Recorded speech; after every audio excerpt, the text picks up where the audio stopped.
Hi everyone and welcome back. This is Mindy for Honeybee Stamps, and in today's video we are going to be doing some water stamping using our stencils. This is a really fun technique to add a little more texture to our backgrounds and get more uses out of our stencils.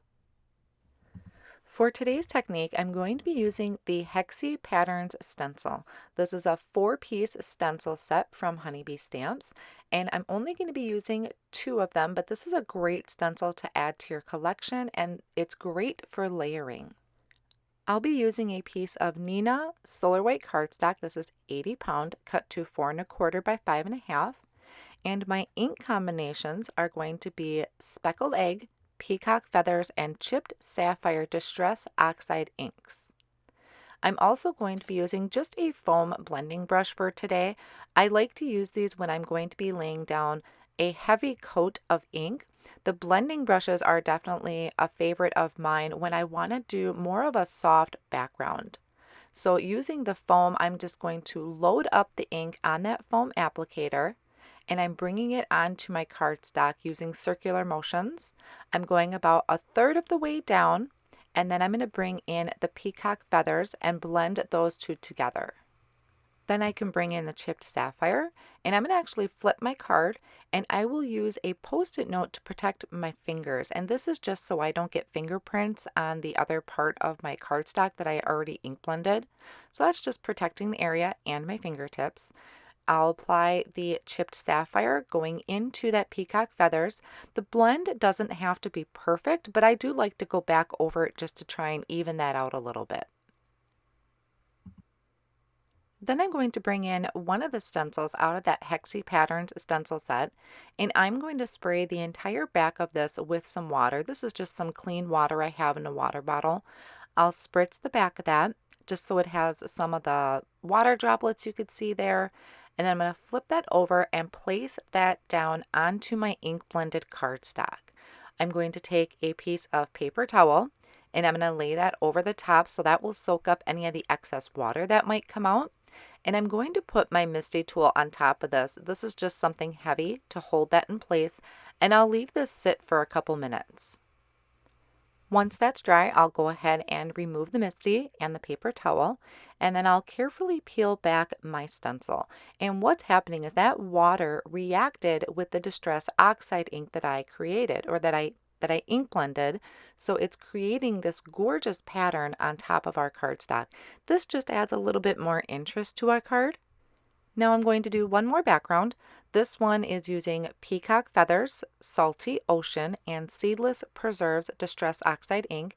I'm going to start with the lightest color, which is the Peacock Feathers, and just applying it the same way I did before, which is just picking up some of that ink and then going in a circular motion starting at one end and adding it onto my cardstock about 1/3 of the way down, and then coming in with Salty Ocean about halfway, and then I'll turn that and add the Seedless Preserves.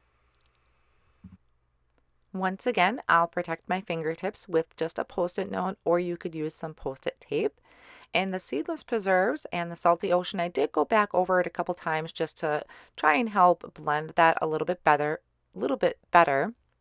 And then once I'm done, I'm going to take another one of the designs out of that Hexi Patterns stencil set. This one has a little bit more space that the water is going to sit on, which I think is going to create a really interesting background. So this time I thought I would step it up just a little bit. I have a little mini mister bottle here that I have some water and perfect pearls in. I just scooped in a few scoops, shook it up really, really well, and then I'm going to spray this stencil. Now I am kind of protecting some of my work surface with just a paper towel so I don't have a huge water mess there. So I just spray that generously, and then I'll flip this over on top of my ink blended background.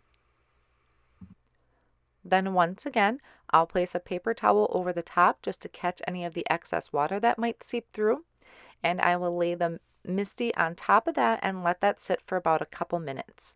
That just helps the oxidization process, so it's really going to bring out that kind of whiteness that it creates.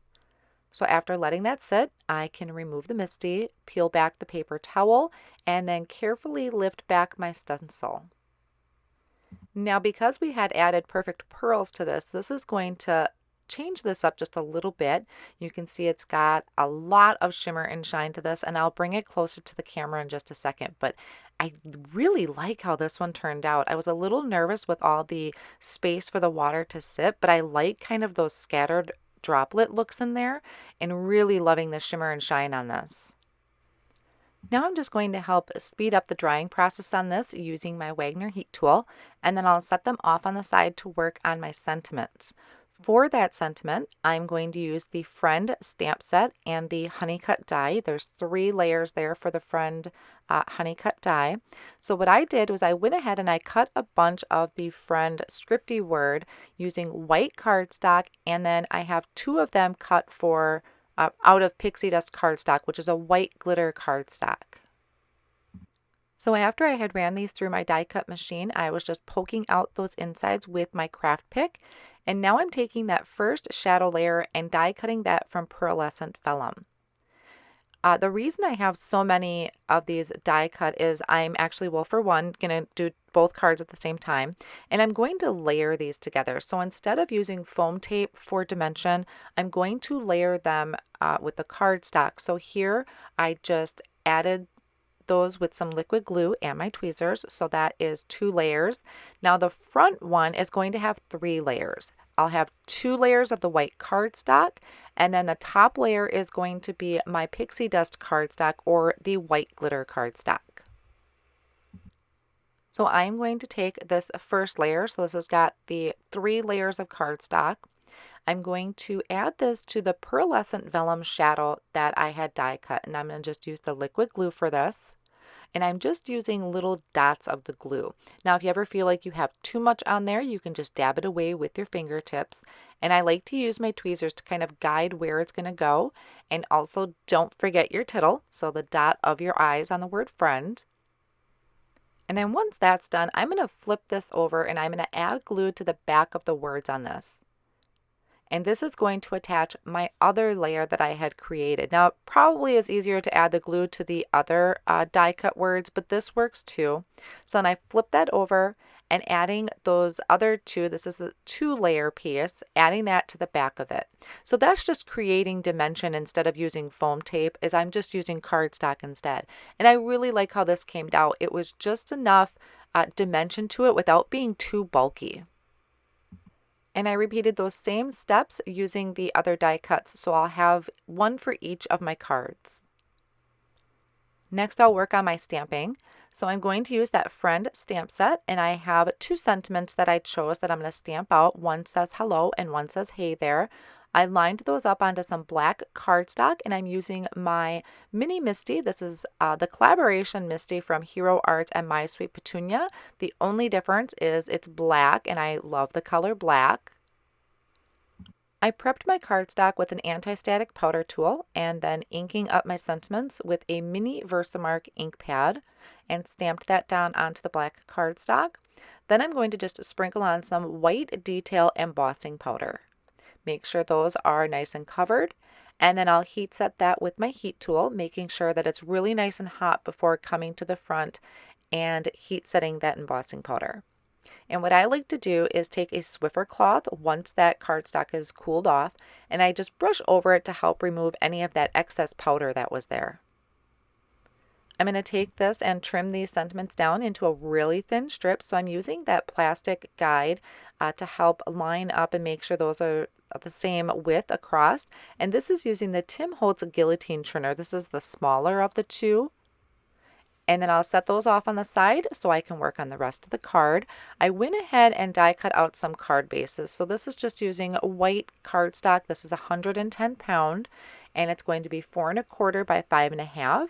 I'm using the Gina K Designs dot runner to attach my card front to that base, and then I can start adding in the die cut words that I had done. So I just added some liquid glue behind my words and added that to the front of the cardstock, just pushing down and giving that a second. And now for the smaller sentiments, I just cut up strips of white cardstock and added my black cardstock piece to the top of that. That is another way to make sure your dimension is all the same if you wanted to keep that in mind. And it's also just a really good way to use up scraps and in case you run out of foam squares or foam tape. Now to finish this off, I'm going to add a few of the confetti mix. This is going to be from the Aurora Lights confetti mix, and I just placed them around my sentiment. I added some liquid glue behind each one and then just pushed them down with my tweezers there. So I'll give you a close-up look of the nice shimmer and shine this background created, and also the glitter cardstock. I really love how this one came out. I wasn't expecting to love that shimmer as much as I do by adding that liquid pearls, or that perfect pearls mix. So I'm going to finish the second card the same way as I had done the previous one. This time I added that black cardstock to a strip of cardstock, and then I'm trimming it down.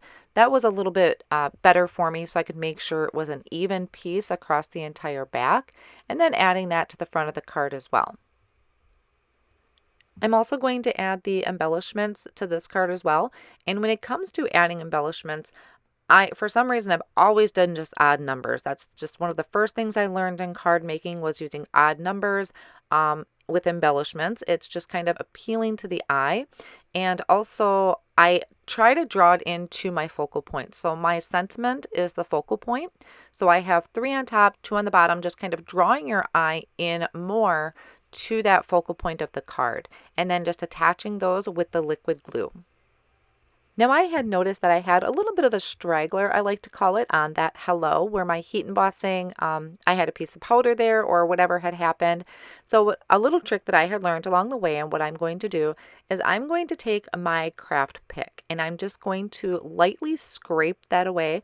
Black cardstock, it really hides a lot of any imperfections. So I just kind of lightly scrubbed that away, scratched that off, and that's going to make it look like it heat embossed perfectly. That finishes up the cards for today. I hope you enjoyed this technique and will give it a try.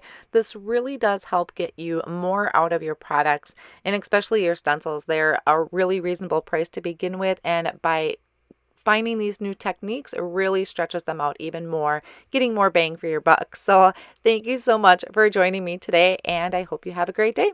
See you next time.